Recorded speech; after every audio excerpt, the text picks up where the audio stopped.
ये कहानी उस समय की है जब जैक सुली और नेटरी ने पेंडोरा के बाकी नावी के साथ मिलकर अपने प्लेनेट को धरती से आने वाले लोगों से बचाया था और उन्हें हराकर वापस धरती पर जाने के लिए मजबूर कर दिया था। इस कहानी में हमें जैक को दिखाया जाता है जिसके अब 4 बच्चे हैं। धरती के लोगों के वहां से चले जाने के बाद उन्हें एक लड़का मिला। ये लड़का कर्नल का बेटा था जो काफी छोटा था क्योंकि अब कर्नल मारा जा चुका था। इसीलिए उन्होंने उस बच्चों को अपने साथ रखकर उसकी देखभाल की और उसका नाम स्पाइडर रखा। वो भी जैक के बच्चों के साथ खेला करता था और उन्हें ही अपना परिवार मानता था। जैक ने अपने बच्चों को लड़ने और हथियार चलाने की कला भी सिखाई थी। वो सब अपनी जिंदगी में काफी खुश थे, लेकिन एक दिन जैक को आसमान में एक नया तारा दिखाई दिया। इसका एक ही मतलब था कि धरती के लोग वापस पेंडोरा पर आ रहे थे, पर इस बार वो अपनी पूरी तैयारी के साथ आए थे क्योंकि उन्होंने पिछली हार से बहुत कुछ सीखा था और एक बार फिर से उन्होंने सब कुछ बर्बाद करना शुरू कर दिया था। और इसके बाद एक लेब में हम एक अवतार को जागते हुए देखते हैं और ये अवतार किसी और का नहीं जबकि वही कर्नल का होता है जिसे नेटरी ने इसके पहले वाले पार्ट में मार डाला था। उस अवतार में कर्नल की सारी पुरानी यादों को एक इलेक्ट्रॉनिक चिप की मदद से डाल दिया गया था और इस बार उसका मकसद जैक सुली को पकड़ना था जो आए दिन पेंडोरा के बाकी नावियों के साथ मिलकर उनके काम में प्रॉब्लम क्रिएट करता था। और आज भी वो अपने लोगों के साथ मिलकर एक हथियार से भरी ट्रेन पर हमला कर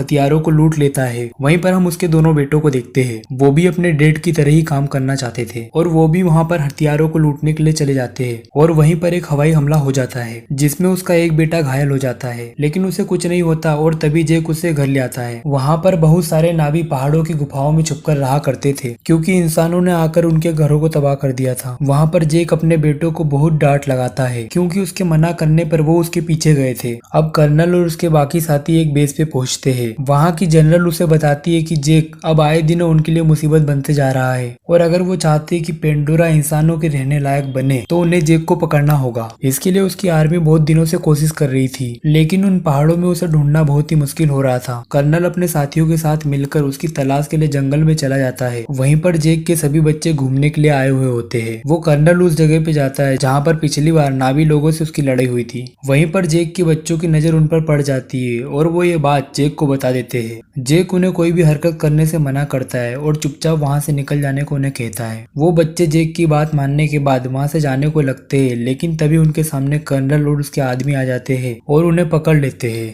कर्नल स्पाइडर को देखकर पहचान लेता है कि वो उसी का बेटा है। वो उन सभी को अपने साथ ले जाने की तैयारी करने लगते हैं, लेकिन तब तक वहाँ पर जैक और नेटरी भी पहुंच जाते हैं और वो दोनों छुपकर अपने हथियारों से उन पर हमला कर देते हैं और किसी तरह अपने बच्चों को छुड़ाकर वहां से ले आते हैं। लेकिन इन सब में स्पाइडर पकड़ा जाता है और कर्नल उसे अपने साथ ले जाता है। जैक अब अपनी फैमिली की सेफ्टी के लिए उन्हें कहीं दूर ले जाना चाह रहा था क्योंकि अब स्पाइडर पकड़ा जा चुका था और उसे डर था कि कहीं वो उन्हें उनका पता न बता दे, जिससे उसकी वजह से उसके बाकी सारे लोग भी मारे जा सकते थे। इधर स्पाइडर को जैक का पता बताने के लिए वो लोग बहुत टॉर्चर करते हैं, पर वो उन्हें उनका पता नहीं बताता। तभी कर्नल उसे अपनी तरीके से समझाने की कोशिश करता है। वो उसे वहां से बाहर निकालने का लालच देता है। इधर जैक अपने कबीले का मुखिया किसी और को बनाकर अपनी फैमिली के साथ वहां से निकल जाता है जहां उसे कोई भी ढूंढ ना सके। और बहुत सारे आइलैंड को पार करने के बाद वो एक अनोखे आइलैंड पर पहुंचता है जहाँ के लोग पानी और जमीन दोनों पे रहने के लिए सक्षम थे। वहाँ के लोग उन्हें देखकर वहाँ पर इकट्ठा हो जाते हैं। वो अपने से अलग लोगों को देखकर हैरान होते हैं। तभी थोड़ी देर में वहाँ पर उस कबीले का मुखिया भी आ जाता है। जैक उनसे रिक्वेस्ट करता है कि वो उसकी फैमिली को रहने के लिए वहाँ पर इजाजत दे दे, पर वहाँ का मुखिया उससे कहता है कि वो लोग पानी में रहने वाले हैं और वो लोग उनके साथ रह नहीं पाएंगे। लेकिन जैक का मानना था कि बहुत जल्द वे वहाँ के तौर तरीके सीख जाएंगे और बहुत जल्द वे अपने आप को इस काबिल बना लेंगे कि वो वहाँ पर रह सके। मुखिया उसकी बातों को मान लेता है और उन्हें वहाँ पर रहने की इजाजत दे देता है। वो अपने बेटे और बेटी से कहता है कि तुम इन्हें यहाँ के तौर तरीके सिखाओ और उसी दिन से वो लोग उनके साथ पानी के अंदर रहने और वहाँ के क्रिएचर की सवारी करने की ट्रेनिंग शुरू कर देते हैं। सभी को शुरू में पानी के अंदर रहने में दिक्कत होती है, लेकिन जो जैक की लड़की होती है वो पानी के अंदर रहना सीख जाती है।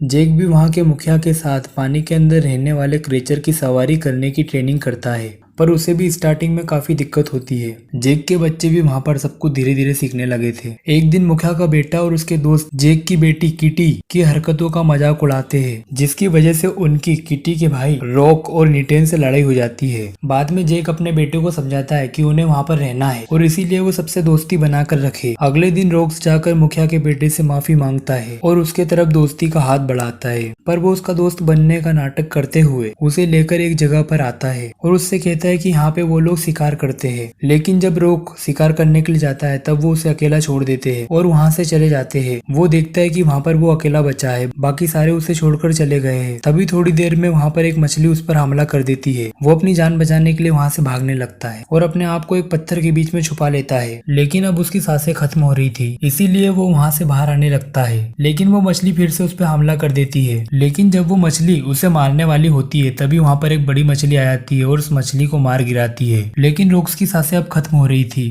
और वो डूबने लगता है। थोड़ी देर बाद जब उसकी आंखें खुलती है तब वो अपने आप को उसी मछली पर पाता है। वो उस वेल का शुक्रिया करता है जिसने उसकी जान बचाई। तभी वो देखता है कि वेल के अंदर एक लोहे की हुक फंसी है और वो उसे निकाल देता है और अब ऐसा लग रहा था कि वो वेल उसे अपना दोस्त मानने लगा है। वो उसे लेकर उस आइलैंड पर पहुंचा देता है जहां उसका सभी इंतजार कर रहे होते हैं। मुखिया अपने बेटे की गलती की सजा देने को कहता है, लेकिन रोक्स कहता है कि इसमें सारी गलती उसकी खुद की है। इस बात से अब वो लड़का भी उसका दोस्त बन जाता है। अगले दिन रोक्स बताता है कि एक वेल ने उसकी जान बचाई जिसका ऊपर का एक फिन कटा हुआ था। मुखिया की बेटी उसे तुरंत पहचान जाती है और वो उसे बताती है कि उसे टुकू कहा जाता है, लेकिन जिसे उसने देखा उसका नाम पायाकन है, जिसे सबसे अलग और अकेला कर दिया गया क्योंकि लोगों का कहना था कि वो एक हत्यारा है जिसने कई सारे नावी को मारा था। लेकिन रोक्स इस बात को मानने को तैयार नहीं था क्योंकि उसने उसकी जान बचाई थी। वो वहाँ से सीधे पायकन से मिलने के लिए जाता है और उससे पूछने लगता है कि उसे सबसे अलग क्यों कर दिया गया था। तभी पायकन उसे समुद्र की गहराइयों में ले जाता है। इधर कर्नल अपने साथियों के साथ जैक की खोज में था।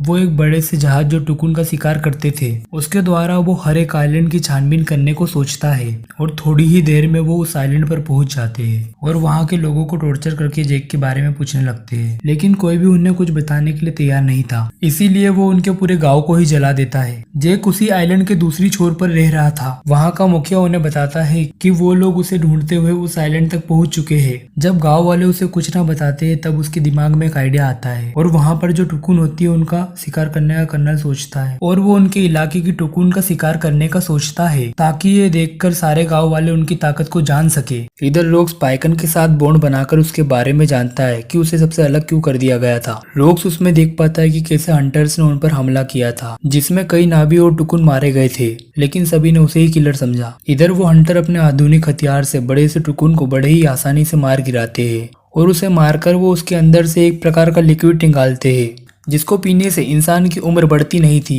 वो लोग उस टुकुन की लाश को उस आइलैंड के पास में फेंक देते हैं, जिसे देखकर वहाँ के लोग काफी ज्यादा दुखी होते हैं। वो लोग गुस्से में उन इंसानों से लड़ने का डिसाइड करते हैं, लेकिन जेक उन्हें समझाता है कि हम उनसे लड़कर जीत नहीं सकते क्योंकि उनके पास कई आधुनिक हथियार है। वहीं रोक्स को पायकन की चिंता होती है और वो उससे मिलने के लिए चले जाता है, लेकिन उसके भाई बहन उसे कहीं भी जाने के लिए मना करते हैं, लेकिन फिर भी वो उनकी बात नहीं मानता और चले जाता है। उसे रोकने के लिए उसके भाई बहन उसके पीछे पीछे चले जाते हैं। वहीं वो देखते हैं कि पायकन को एक तीर लगी हुई है जिसे वे सभी निकालने की कोशिश करते हैं और तभी वो देखते हैं हंटर्स की सीप उनकी तरफ तेजी से आ रही है। रोक्स जल्दी से सभी बातें जेक को बताता है और जेक सभी को लेकर उनकी ओर निकल पड़ता है। वो लोग बड़ी मुश्किल से पायकन के शरीर से उस तीर को बाहर निकाल पाते हैं, लेकिन वो हंटर अब उनके पीछे पड़ गए थे क्योंकि कर्नल उन सबको पकड़कर जेक तक पहुंच सकता था।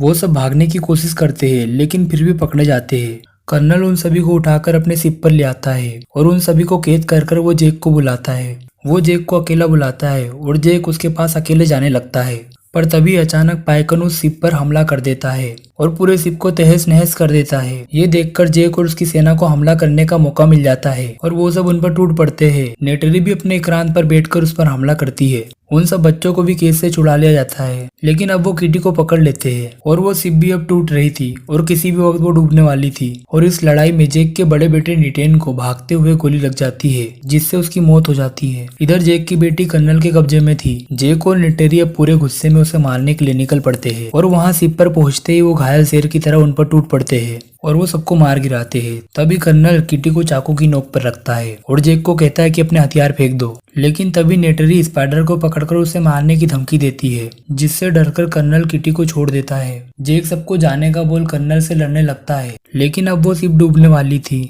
जिसके अंदर सभी फंसे हुए थे। जेक किसी तरह कर्नल को मार कर पानी के अंदर फेंक देता है, लेकिन अब उसकी भी सांसें खत्म हो रही थी और उसे भी शिप से बाहर निकलने का रास्ता नहीं मिलता। इधर नेटरी भी अपनी छोटी बेटी के साथ उस शिप में फंसी हुई थी। तभी नेटरी के पास में किटी आती है और वो वहाँ सबको सही रास्ता दिखाती है और बाहर ले आती है।